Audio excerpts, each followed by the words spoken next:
On a l'impression que c'est comme un adolescent qu'on va découvrir et qu'on va vivre avec lui. Et à quel moment vous avez réussi à vous dire que vous alliez aborder un auteur aussi classique et aussi, je dirais, aussi sérieux que Racine, d'une façon aussi détachée et aussi, aussi fluide en fait? En fait, ça fait longtemps que ça marche.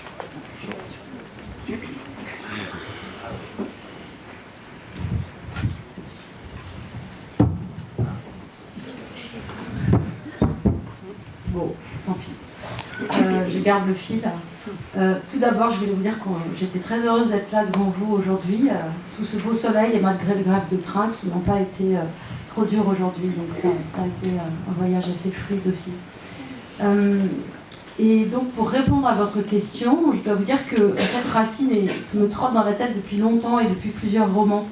Mais je n'avais pas osé l'aborder sous l'angle d'un personnage. J'avais commencé évidemment par la facilité, c'est-à-dire par le biais de ses œuvres. Et dans un roman précédent qui est paru en 2009 et qui s'appelle Une ardeur insensée, j'avais créé un personnage de femme qui se mettait à faire du théâtre. Et Racine était là en fait, puisque son rêve c'était Joe Fèvre. Donc j'avais déjà dans l'idée de m'approcher de cette œuvre, et en m'approchant de cette œuvre, sans doute de m'approcher de son auteur. Mais c'était encore très timide et pas du tout assumé. Et le jour où je me suis dit que j'allais écrire un roman autour de Racine, mais je ne me suis pas dit comme ça en fait. J'ai commencé encore par l'œuvre. En fait, j'avais consigné beaucoup de notes depuis longtemps sur les différentes tragédies de Racine, avec mon étonnement entre les lignes, c'est-à-dire que je me disais mais d'où ça vient, pourquoi est-ce qu'il écrit comme ça, pourquoi tant d'ellipses, ou pourquoi telle syntaxe, voilà, je m'étonnais sur la langue qui était à l'œuvre dans ses œuvres. Et finalement, mon étonnement m'a conduit, je dirais, au personnage, c'est-à-dire à me demander d'où venait cette œuvre, quelle en était son origine est biographique et culturelle et générale.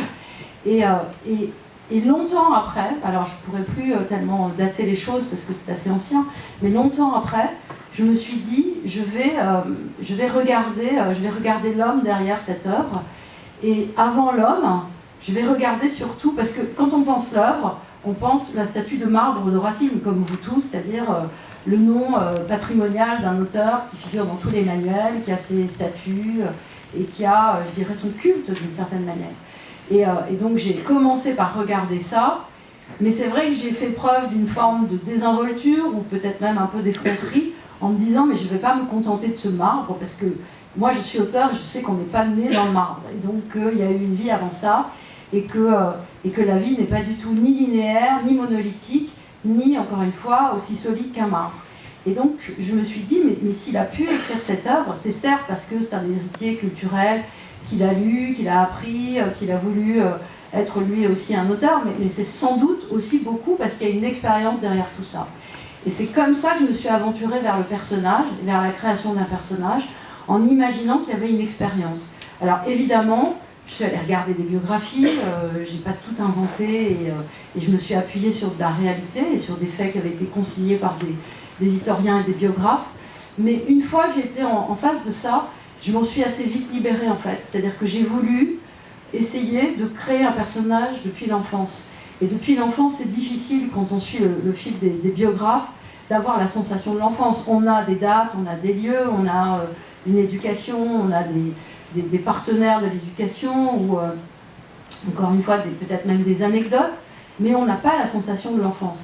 Et en fait, c'est par la sensation de l'enfance que je me suis vraiment dit que j'allais créer un personnage. Et pour tout vous dire, et c'est un peu un secret de fabrication que je vous livre, mais un jour je suis allée dans une exposition d'art contemporain, et je me suis arrêtée devant une œuvre qui avait été une sculpture mais contemporaine, qui était faite en une matière un peu résineuse, et qui était là pour, je dirais, raconter les labours ou raconter la terre. Et c'est un artiste qui s'appelle Didier Marcel qui avait fait cette œuvre. Et cette œuvre m'a tellement fascinée et sidérée que je crois que c'est à partir de là que j'ai conçu le personnage de Racine, enfin du petit Jean en l'occurrence, assis dans le jardin de Port-Royal en train de se demander ce que c'est que la terre. Donc vous voyez, la création du personnage, elle me vient de l'œuvre, elle me vient d'une forme de désinvolture, d'une forme d'audace, mais elle me vient aussi d'une sensation que j'ai éprouvée dans un musée d'art contemporain à Paris. Donc pour tout vous dire, il y a une agglomération qui se passe là, qui catalyse, on ne sait pas très bien comment, ça précipite, mais le personnage naît de ça en fait, et pas d'une idée, je dirais, culturelle ou même d'une idée littéraire, ça vient pas de là, pas que, enfin pas fondamentalement.